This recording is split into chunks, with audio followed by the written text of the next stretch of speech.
what happened at the front door. "Now, slave, how long am I to wait for my chariot?" thundered the witch. Uncle Andrew cowered away from her. Now that she was really present, all the silly thoughts he had had while looking at himself in the glass were oozing out of him. But Aunt Letty at once got up from her knees and came over to the center of the room. "And who is this young person, Andrew, may I ask?" said Aunt Letty in icy tones. "A distinguished foreigner, very important person," he stammered. "Rubbish," said Aunt Letty, and then, turning to the witch, "Get out of my house this moment, you shameless hussy, or I'll send for the police." She thought the witch must be someone out of a circus, and she did not approve of bare arms. "What woman is this?" said Jadis. "Down on your knees, minion, before I blast you." "No strong language in this house, if you please, young woman," said Aunt Letty. Instantly, as it seemed to Uncle Andrew, the queen towered up to an even greater height. Fire flashed from her eyes. She flung out her arm, the same gesture and the same horrible-sounding words that had lately turned the palace gates of Charm to dust. But nothing happened except that Aunt Letty, thinking that those horrible words were meant to be ordinary English, said, "I thought as much. The woman is drunk. Drunk? She can't even speak clearly." It must have been a terrible moment for the witch when she realized that her power of turning people into dust, which had been quite real in her own world, was not going to work in ours. But she did not lose her nerve, even for a second, and without wasting a thought on her disappointment, she lunged forward, caught Aunt Letty round the neck and the knees, raising her high above her head, as if she had been no heavier than a doll, and threw her across the room. While Aunt Letty was still hurtling through the air, the housemaid, who was having a beautifully exciting morning, put her head in at the door and said, "If you please, sir, the Ansom's come." "Lead on, slave," said the witch to Uncle Andrew. He began muttering something about regrettable violence. Must really protest. But at a single glance from Jadis, he became speechless. She drove him out of the room and out of the house, and Diggory came running down the stairs, just in time to see the front door close behind them. "Jiminy," he said, "she's loose in London, and with Uncle Andrew. I wonder what on earth is going to happen now."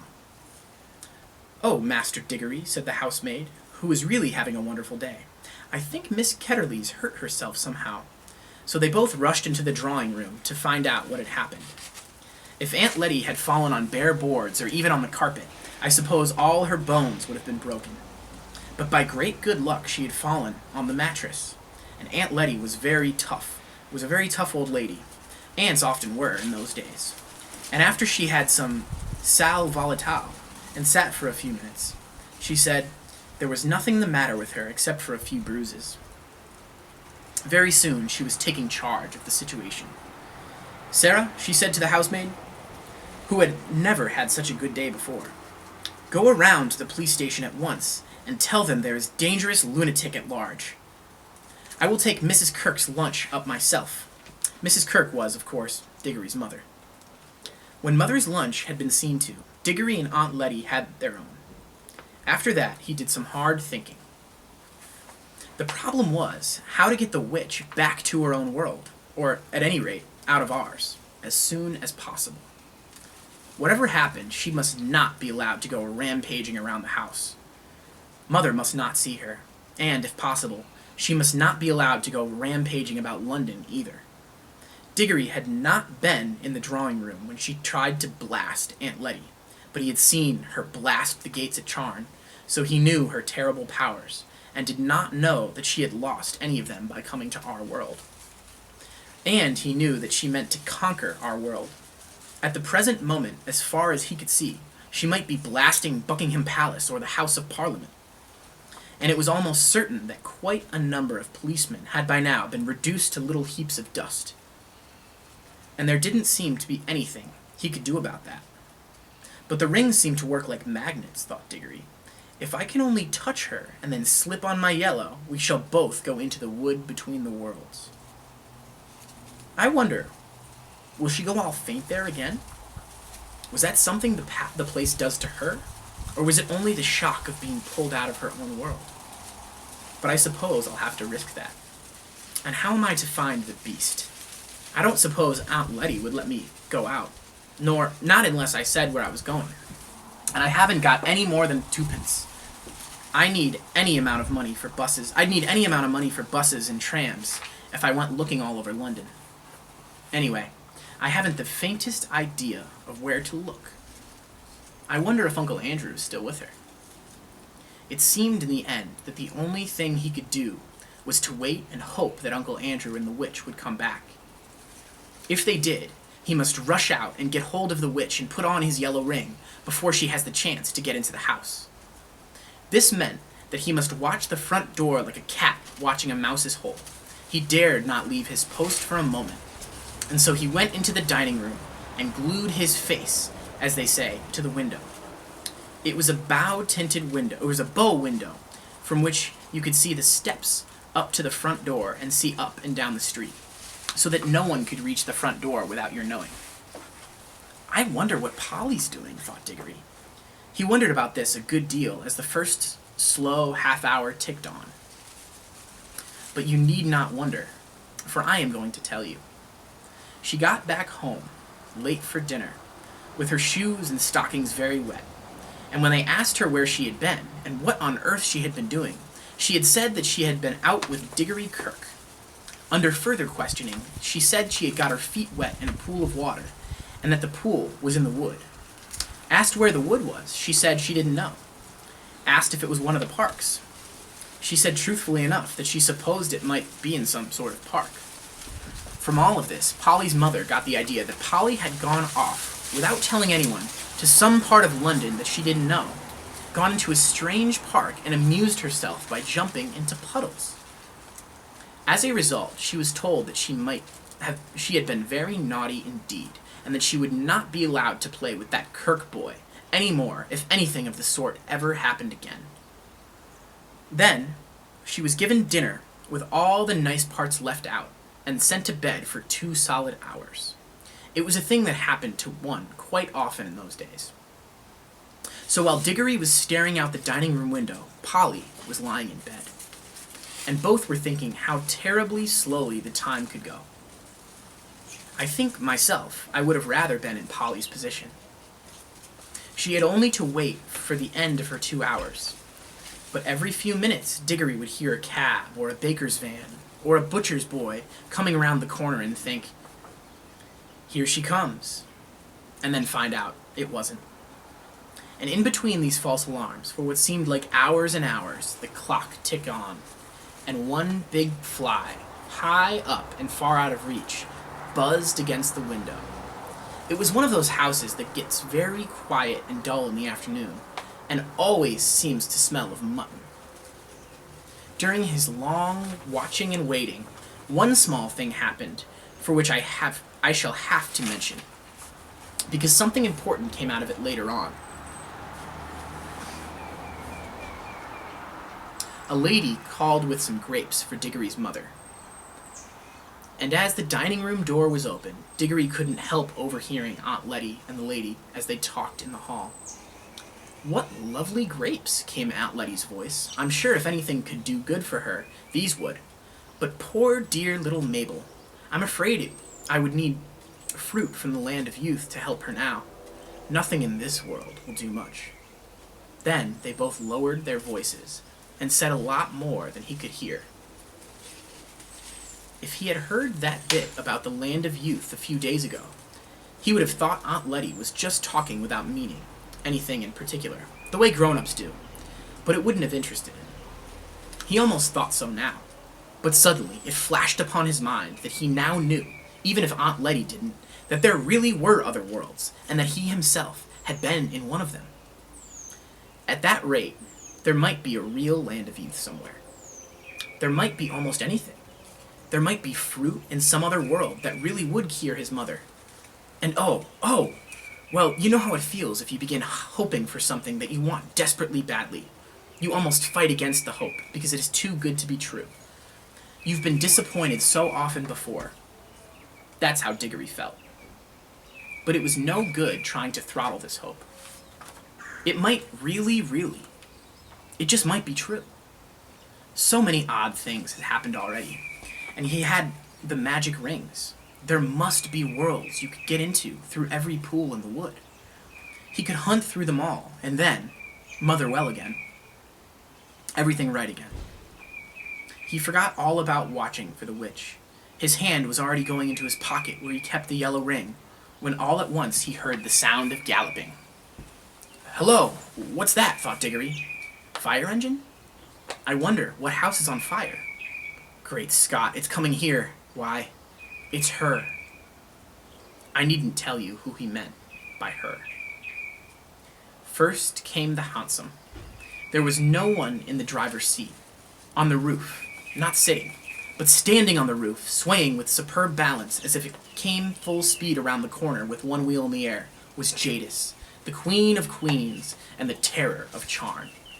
Her teeth were bared, her eyes shone like fire, and her long hair streamed out behind like her like a comet's tail.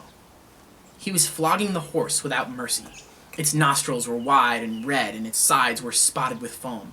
It galloped madly up to the front door, missing the lamp post by an inch, and then reared up on its hind legs, and the hansom crashed into the lamp post and shattered into several pieces. The witch, with a magnificent jump, had sprung clear just in time and landed on the horse's back. She'd settled herself astride and leaned forward, whispering things in its ear. They must have been things meant not to quiet, but to madden it. It was on its hind legs again in a moment, and its neigh was like a scream. It was all hooves and teeth and eyes and tossing mane. Only a splendid rider could have stayed on its back. Before Diggory had recovered his breath, a good many other things began to happen. A second hansom dashed up close behind the first. Out of it there jumped a fat man in a frock coat and a policeman. Then came a third hansom with 2 more policemen in it, and after it came about 20 people, mostly errand boys, on bicycles, all ringing their bells and letting out cheers and catcalls. Last of them came a crowd of people on foot, all very hot and running, but obviously enjoying themselves. Windows shot up in all the houses of that street, and a housemaid or a butler appeared at every front door. They wanted to see the fun. Meanwhile, an old gentleman had begun to struggle shakily out of the ruins of the first hansom. Several people rushed forward to help them, but as one pulled him away and another, perhaps he would have got out quite as quickly on his own. Diggory guessed that the old gentleman must be Uncle Andrew, but you couldn't see his face. His tall hat had been bashed down over it. Diggory rushed out and joined the crowd. That's the woman! That's the woman! Cried the fat man, pointing at Jadis. Do your duty, constable! Hundreds and thousands of pounds worth she's taken out of my shop. Look at that rope of pearls around her neck. That's mine! And she's given me a black eye, too, what's more. That's she, as governor, said one of the crowd, and as lovely a black eye as I'd wish to see. Beautiful bit of work that must have been. Gore, ain't she strong, then? You ought to put a nice raw beefsteak on it, mister. That's what it wants, said the butcher's boy. Now then, said the most important of the policemen, what's all this here? I tell you, she, began the fat man, when someone else called out. Don't let the old cove in the cab get away. He put her up to it. The old gentleman, who was certainly Uncle Andrew, had just succeeded in standing up and was rubbing his bruises. Now then, said the policeman, turning to him, what's all this? Wamful, Pomfy, Champh, came Uncle Andrew's voice from inside the hat. None of that now, said the policeman sternly. You'll find this is no laughing matter. Take that off, see? This was more easily said than done, but after Uncle Andrew had struggled in vain with the hat for some time, 2 other policemen seized it by the brim and forced it off. Thank you, said Uncle Andrew in a faint voice. Thank you. Dear me, I'm terribly shaken. If someone could give me a small glass of brandy. Now you attend to me, if you please, said the policeman, taking out a very large notebook and a very small pencil. Are you in charge of that there young woman? "Look out!" called several voices, and the policeman jumped a step backward just in time. The horse had aimed a kick at him, which would probably have killed him. Then the witch wheeled the horse round so she faced the crowd, and its hind legs were on the footpath. She had a long, bright knife in her hand, and had been busily cutting the horse free from the wreck of the hansom. All this time, Diggory had been trying to get into a position from which he could touch the witch. This wasn't at all easy, because on the side nearest to him there were too many people, and in order to get around to the other side, he had to pass between the horse's hoofs and the railings of the area that surrounded the house. For the Ketterleys' house had a basement.